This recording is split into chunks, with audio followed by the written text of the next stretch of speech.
A look into the life of John Keats, a romantic poet.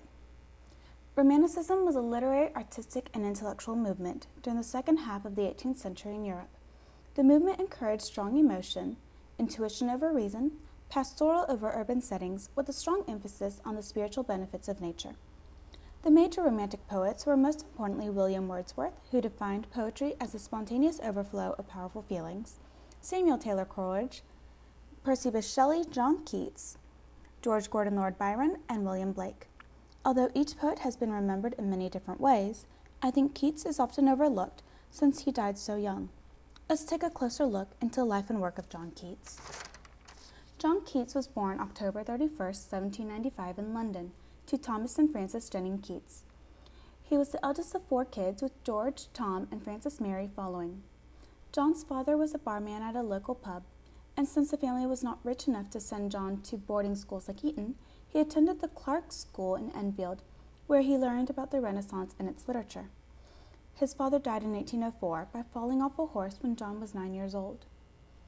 Keats' mother moved them to Edmonton to live with her mother, Alice Jennings. In 1810, Keats' mother died of tuberculosis, leaving him orphaned at 14. He left Clark School to be an apprentice to an apothecary at the age of 15. A plaque stands on Church Street in Edmonton to remember him by. Keats began to pursue medicine in hopes of pleasing his guardian, Richard Abbey, a rigid and disapproving man. Yet Keats really wanted to write poetry, though, and did so as a side hobby. During his first year of medical school, Keats met 2 of his greatest friends, Joseph Severn and Leigh Hunt. Hunt was a very influential acquaintance because of his friendship with Byron and Shelley, as well as his being a well-known journalist. Hunt even gave Keats his first publication in Hunt's periodical, The Examiner, in 1816. Keats was thought of by his friends as being generous of spirit, humorous, and vivacious, all qualities which are no longer recognized because of how he is portrayed after death as a frail genius. Encouraged by his friends, Keats left his medical career and dedicated himself to his writing. He published his first book in 1817, titled Poems by John Keats, but it did not sell well.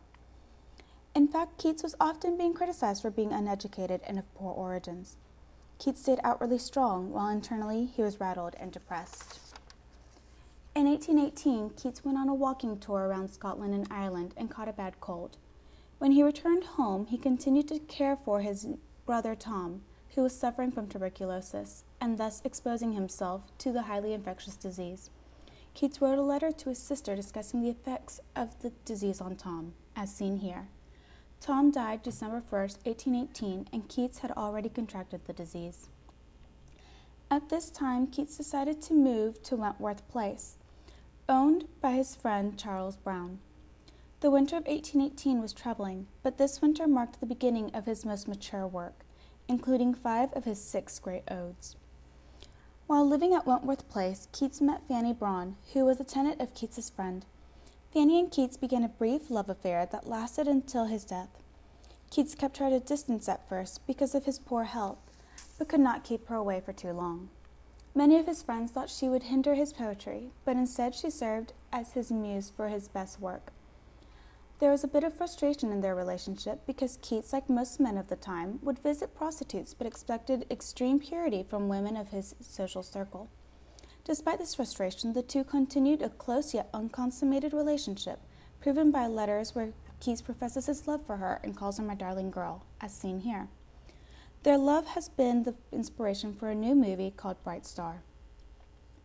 Here are a few of the original manuscripts of some of his most famous works: Ode on a Grecian Urn, Ode to a Nightingale, Bright Star, and a sketch by Keats of the Sosibius vase that was inspiration for his Ode to a Grecian Urn poem. In February of 1820, Keats coughed up blood and was advised by his doctor to seek a place with a warmer climate. As a result, Keats and Fanny had their final goodbye. Keats moved to Rome, Italy with his friend Joseph Severn and stayed in a house near the Piazza di Spagna that's now called the Keats-Shelley House. Keats did not enjoy Italy much because he missed Fanny and because of his poor health.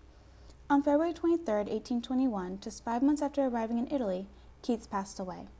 Joseph Severn painted a picture of his friend on his deathbed that has been copied by many other painters.